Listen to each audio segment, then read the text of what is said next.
Good morning, everybody. It's Keeper Eric here alongside Keeper Grace, and I brought a special friend for Easter. This is Pickle, the rabbit. So happy Easter, everybody, if you celebrate. And of course, we thought we'd bring a rabbit for a talk on Easter because they're so prevalent this time of year. Be sure to ask any questions you have, type them in, and Grace will relay those questions to me. This is Pickle. He's a domestic rabbit, and he's about 11 months old. He is a special breed called a silky rabbit. That's his breed. There's about 50 different breeds of domestic rabbit, ranging from small ones like Dorflops and things like that, all the way to the really big Flemish giants and the big chinchillas. Those things can be 15, 20 pounds. Those really large breed rabbits get really big. But he's probably a pretty average size for a domestic rabbit. And the difference between the domestic rabbit, like Pickle, and the ones that you see in your yard is that those are wild. And domestic rabbits, No, there's meerkats are being funny behind you. Upstaged by meerkats, aren't we? Yeah, we picked a nice spot to sit, and we'll let Pickle hop around here in a minute, but the meerkats are just very interested in what's going on. They're very curious. Okay, as I was saying, the rabbits you see in your backyard are eastern cottontails, and those are wild rabbits. They're always the same color. They're always brownish, and they'll have that little white tail, the cottontail on their back. Whereas domestic rabbits can be all sorts of different colors. You'll see black and white and gray and different combinations, different shades. Some are almost blonde, and they're all different sizes. And domestic rabbits are ones that have been living with humans for thousands and thousands of years. So if you think of a dog as a domestic animal, and it looks really different from a wolf, which is where they came from. And the same thing with these rabbits, they look a lot different than the European rabbits that they came from, because people have been breeding them over the years for different characteristics to make them bigger or smaller, or if you get one with a lighter shade on his pelt or coat, you can breed that and try to get that color to be in all your rabbits. So that's the difference between a domestic animal and a wild one. Do you have any questions yet? No, just everybody wishing us a happy Easter. Great, thanks guys. Rabbits are herbivores, which means they eat plants. And would you like to show us your teeth? Can we see some teeth? He's like, I don't know. Yeah. No, doesn't want to. Oh, he doesn't. Jesus, All right, no let's thanks. not stress him out. They have teeth. They have really long incisors, which are those front teeth, and those are made for chewing plants, chopping off pieces of plant and eating them. And they eat all sorts of native plants and all sorts of ornamental plants. If you planted something in your yard, you may have noticed that it's been chewed on or it's been chewed off completely. That's probably a rabbit. One of their favorite things to eat in your yard are the dandelions that grow there.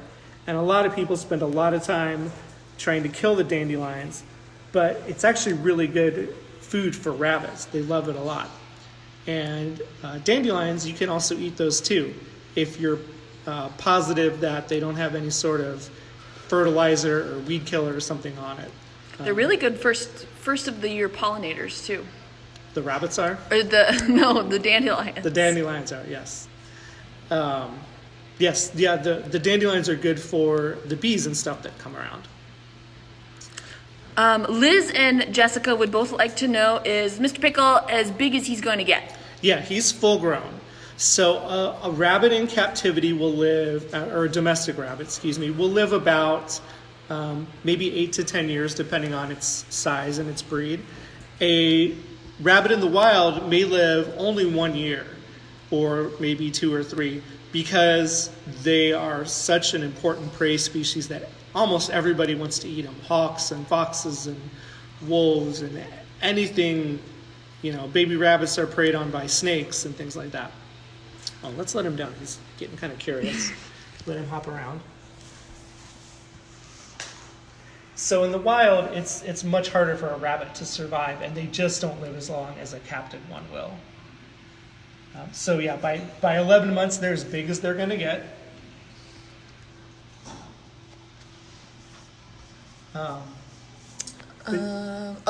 Maria just said that she's sadly spending Easter by herself this year, so we made her day by having a bunny on a video That's today. good. We're sorry you're alone, Maria, but thanks for watching.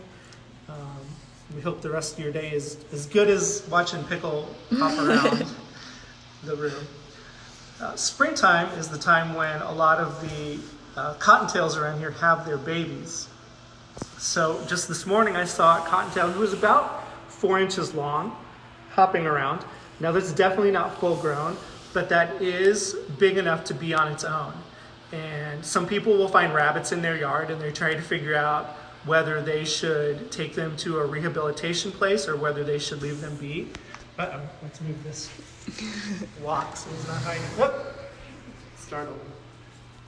Oh yeah, was that wild nest still outside? We had a rabbit build a nest outside, but she did not have any babies in it.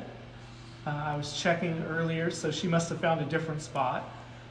But if you find a rabbit nest without a mom, it probably means that the mom is just away. So mom rabbits will leave their babies alone all day long. And what that does is it keeps predators from being attracted to it. So they'll kind of bury their babies in the nest and then they'll go away. And then at night they'll come back and feed their babies. So if you find a rabbit nest in your yard, the best thing to do is just leave it alone. Try to keep your dogs or your cat or whatever away from it so they don't bother the babies. Try not to disturb them with the lawnmower. And then just let the mom come and take care of them. If your dog brings you a rabbit and you can't find the nest, the best thing to do would be find a wildlife rehabilitator. And unfortunately, with everything going on right now, a lot of places aren't taking in animals. But I'm not sure exactly what might be open and what's not. But remember, if you find a rabbit and its ears are sticking up, it's on its own. It doesn't need mom anymore. So a lot of people will find a little rabbit, just try to feed it some milk, and by that point they're already eating plants and it just makes them really sick. So try to just leave them be if you find them. Oliver would like to know if we still have the long-haired rabbit. Actually, the long-haired rabbit, her name is Gilda, was getting pretty old. She's still a good education animal. But what we thought we would do is before she got too old, we would trade her out for Pickle here. So Gilda actually... That's the bunny hop. That's a happy bunny hop. So a lot of you guys know Miss Shannon, our educator, and Gilda went to live with Shannon and her dog, and everybody's getting along great there, and it's a really good relationship. And Gilda will live out the rest of her life there, and it'll be fun and happy. And then we'll have Pickle here, who's young and exciting, and I think he's a good addition to our animal. He's quickly becoming a favorite of the staff. Yes. He and Willie are definitely, Willie's our other rabbit, they're definitely our favorites. Elena would like to know, how much does Pickle weigh? How much does he weigh? I don't think we've weighed him yet. I don't think we've weighed him since he came out of quarantine. We've been pretty busy here. Most rabbits are about 2 kilograms, I believe. Stay over here. And that equals about 4.5 pounds, somewhere in that range. That's typical for a rabbit his size, I think. Ricky would like to know, why is his name Pickle? His name is Pickle because we got him from somebody in Indiana who breeds rabbits, and his name is Dill. So we thought it'd be silly to name him Pickle, like dill pickle. That's where it came from. Hey, stay over here. Linda would like to know, how many babies typically per litter? Ooh, that's a good question. I think I've seen like 4 or 5. I think that's pretty typical, yeah. And we haven't bred rabbits here at the zoo since I've been here. I'm guessing that off of one of my internships in college was working for a wildlife rehabilitator, and we would get little eastern rabbits that we would have to feed. And usually we got them in groups of like 4. Yeah, that's pretty typical. And a lot of our native animals can have different amounts of babies based on how the environment is. So if there's a drought or other sort of environmental pressure. The meerkat's watching him. Yeah, Pickle's trying to figure out. Jackie says my 2-year-old twins loved the bunny and thanked him for their baskets today. Oh, good. We're glad Pickle made it back in time for his live shoot today.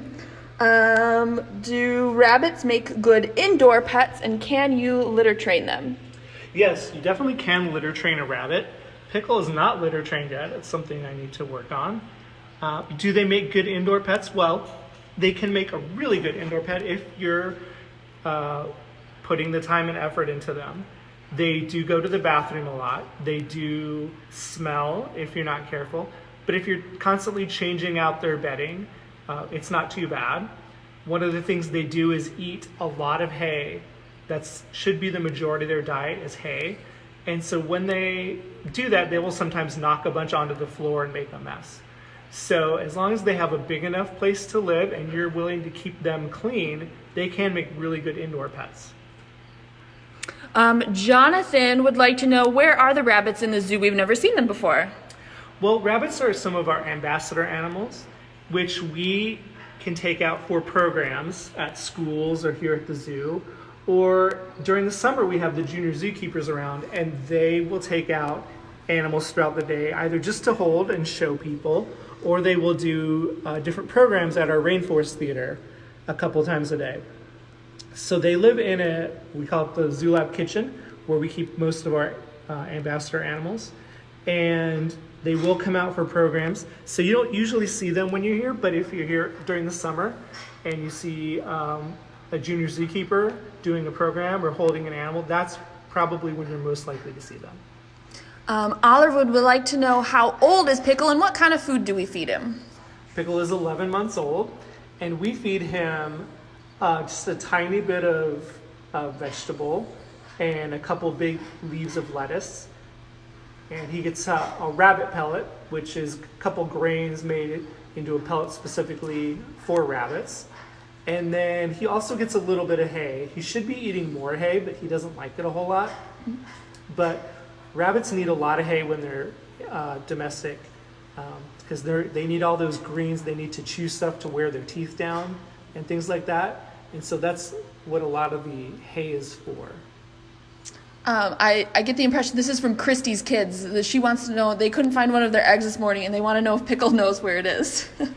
Unfortunately, Pickle doesn't talk, so He's keeping secrets. Yes, You got to keep hunting for them. Just like most rabbits, sometimes those eggs get lost. Hopefully, it was a pretend plastic egg. If it was a hard-boiled egg, you'll know in a couple days where it is. Right. Shay would like to know, do rabbits get along with other pets like cats?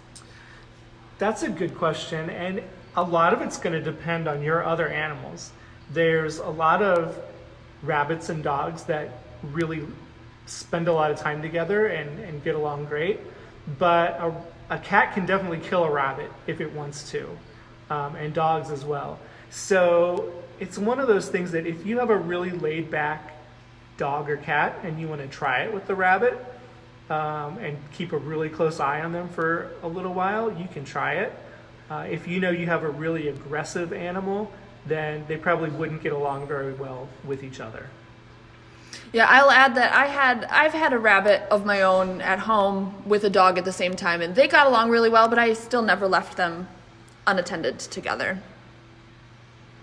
Janie, age 10, would like to know, do your bunnies get along or play together? You know, this is the first time we've had two rabbits of the same sex. Usually we have a male and a female, and we never put them together because we don't want to have babies. A lot of times when you put male animals together, they do fight because they want... I was going to say, I bet they'll be territorial. Yeah, they tend to think that they have a territory and they have to chase out the other male, so they will fight. But it's really hard to say with domestic animals. Sometimes they're just real calm and they get along with other animals. But we'll probably keep them apart just because we don't want to have any injuries from fighting.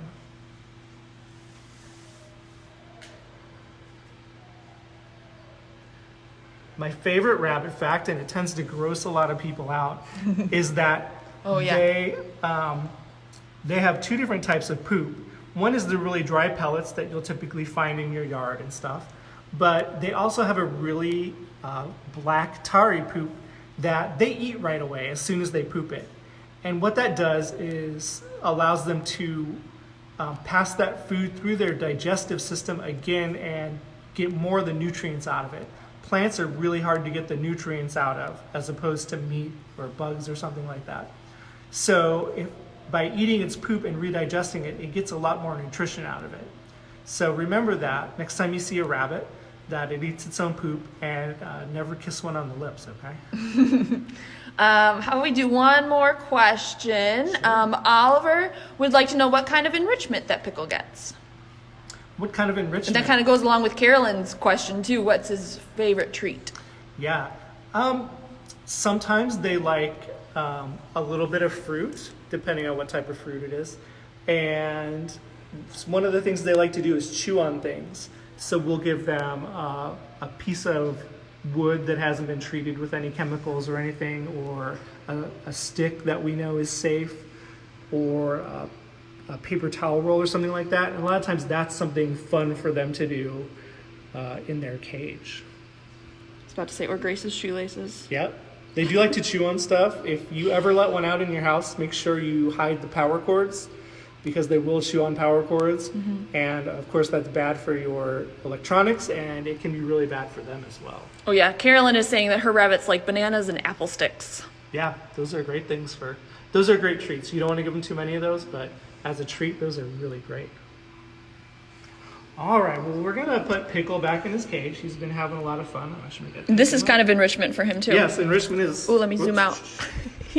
He doesn't want to go away. No, he doesn't want to go home. Let's see. There we go. That's a good boy. All right, well, we'll go put him away. Thanks for watching today. Happy Easter once again. And don't forget to tune in tomorrow. We're going to talk about macropods. Yes, the If you Baldies don't know and what Waldies. those are, tune in and we'll tell you all about them. And don't forget, we got that donate button on our bottom. Thanks a lot. We'll see you later.